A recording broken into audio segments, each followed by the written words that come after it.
অস্পষ্টতা নেই চিকিৎসকদের দাবিতে। তারা পরিষ্কার বলছেন যে সিপি আসবেন, সিপির কাছেই তার পদত্যাগের ডেপুটেশন দেবেন চিকিৎসকরা।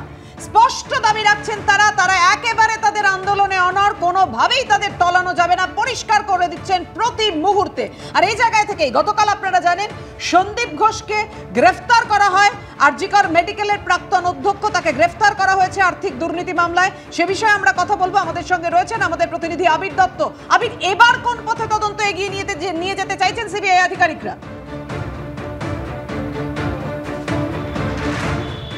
দেখো, তাৎপর্যপূর্ণ ব্যাপার হচ্ছে যে সন্দীপ ঘোষকে যে গ্রেপ্তার করা হয়েছে গতকাল, শুধু সন্দীপ ঘোষকে নয়, তার সঙ্গে সঙ্গে আরও 3 জনকে গ্রেপ্তার করা হয়েছে। যিনি লিখিতভাবে অভিযোগ করেছিলেন ওয়েস্ট বেঙ্গলের ভিজিলেন্স ডিপার্টমেন্টে, সেই আক্তার আলী, তার অভিযোগের 15 দফা তার কিন্তু অভিযোগ ছিল, যে রিটেন কমপ্লেন পেপার ছিল। সেখানে 3 নম্বরে স্পষ্টত তিনি প্রথমেই অভিযোগ করেছিলেন যে 3 জন ভেন্ডার, তার মধ্যে একজন যিনি এই সন্দীপ ঘোষের নিরাপত্তারক্ষী ছিল, এই আফসার আলী খান, এছাড়াও যেটা দেখা গেছে সুমন হাজরা এবং তার সঙ্গে বিপ্লব সিংহ, এই 3 জনের বিরুদ্ধে অভিযোগ তিনি কিন্তু আগেই করেছিলেন। এবং দেখা গেছে যে এই অভিযোগপত্রের 15 নম্বর পয়েন্টে সেখানে কিন্তু স্পষ্টত বলা হয়েছে যে এই সুবিধা পাইয়ে দেওয়ার বদলে তিনি 20% ঘুষ নিয়েছেন প্রত্যেকটা টেন্ডারের ওপরে। এই যে অভিযোগগুলো তিনি ভিজিলেন্সে করেছিলেন, যে অভিযোগের ভিত্তিতে আমরা দেখলাম যে টালা থানাতে অভিযোগ হয়েছিল, পরবর্তীকালে কলকাতা হাইকোর্টের নির্দেশে সিবিআই তদন্তভার নেয়। এরপরে আমরা দেখেছি যে বেশ কয়েকজনকে জিজ্ঞাসাবাদ করা হয়েছিল এই নিজাম প্যালেসে সিবিআই দপ্তরে। যিনি অভিযোগকারী তিনি এসেও এখানে বয়ান দিয়েছেন, প্রায় 10 ঘন্টার ওপরে তার বয়ান রেকর্ড করা হয়েছে। এছাড়াও আমরা দেখেছি সিবিআই টিম প্রশাসনিক ভবন, আরজিকর হাসপাতাল, এছাড়াও মর্গ, সমস্ত জায়গা থেকে তারা কিন্তু নথি বা কী সিস্টেমে কাজ চলেছে সেগুলোর তথ্য প্রমাণ সংগ্রহ করেছেন। গত মঙ্গলবার দিন আলিপুর আদালতে তারা গিয়ে, যেহেতু এটি সেই সময় হয়েছিল, তাই 467 আইপিসি অর্থাৎ জালিয়াতি, তথ্য জালিয়াতি করা হয়েছে বা নথি জালিয়াতি করা হয়েছে, সেই ধারা যুক্ত করার জন্য তারা আবেদন করেন, যে আবেদন মঞ্জুর হয়েছে। অর্থাৎ যেটা সিবিআই সূত্রে জানা যাচ্ছে যে একের পর এক অভিযোগ করেছিলেন আক্তার আলী, সেই আক্তার আলীর অভিযোগের ভিত্তিতেই এই 4 জন, তার মধ্যে সন্দীপ ঘোষ যিনি প্রধান অভিযুক্ত, তাকে গ্রেপ্তার করা হয়েছে।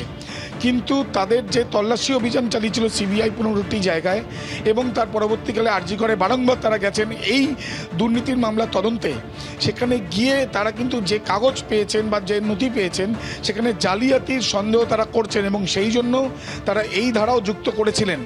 এবং তার সঙ্গে সঙ্গে আজকে এই যে সুমন দাস, আমার ক্যামেরা পার্সনকে বলবো দেখানোর জন্য, অন্যান্য দিন আমরা দেখি যে বেশ কিছু বয়ান নেওয়ার জন্য বেশ কিছু মানুষ এখানে আসেন, বয়ান নেওয়ার জন্য এখানে তাদেরকে ডেকে পাঠানো হয়। গতকাল আমরা যেটা জানতে পারছি যে সিজিও কমপ্লেক্সে ধর্ষণ এবং খুনের মামলার তদন্তে তাকে ডাকা হয়েছিল, তিনি গেছিলেন এবং তারপর বেশ কয়েক ঘন্টা তাকে জিজ্ঞাসাবাদও চলে। অন্যদিকে দুর্নীতি দমন শাখার তরফ থেকে টিম সেখানে পৌঁছে যায়, প্রায় 2 ঘন্টার ওপরে তারা সেখানে থাকেন, এবং তারপর সন্দীপ ঘোষকে নিয়ে সরাসরি তারা চলে আসে এই নিজাম প্যালেসে, এবং এখানেই তাকে গ্রেপ্তার করা। এবং তার সঙ্গে তার ঘনিষ্ঠ বলে যেটা আক্তার আলী তিনি অভিযোগ করেছিলেন, সেই 3 জন, তার মধ্যে একজন তার নিরাপত্তা রক্ষী, 3 জনকেই কিন্তু ইতিমধ্যে গ্রেপ্তার করা হয়েছে। মোট 4 জনকে, সন্দীপ ঘোষ সহ এই 4 জনকে হেফাজতে নিয়ে আবেদন জানাতে পারেন সিবিআইয়ের আধিকারিকরা।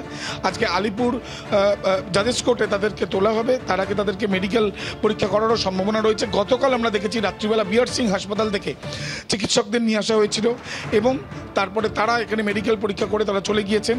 আজকেও কি নিরাপত্তার জন্য আলাদাভাবে চিকিৎসক নিয়ে আসা হবে, নাকি তাদেরকে মেডিকেল করানোর জন্য বিআর সিং হাসপাতাল বা অন্য কোনো হাসপাতালে নিয়ে যাওয়া হয়, এখন সেটাই দেখার। ধন্যবাদ তোমায়।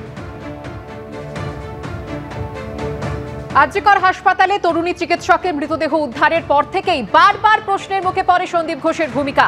অভিযোগ ওঠে তিনি নিহত চিকিৎসকের পরিবারের সঙ্গে চরম অসংবেদনশীল আচরণ করেছেন। সেই সন্দীপ ঘোষকেই গতকাল আর্থিক দুর্নীতির অভিযোগে গ্রেফতার করল সিবিআই।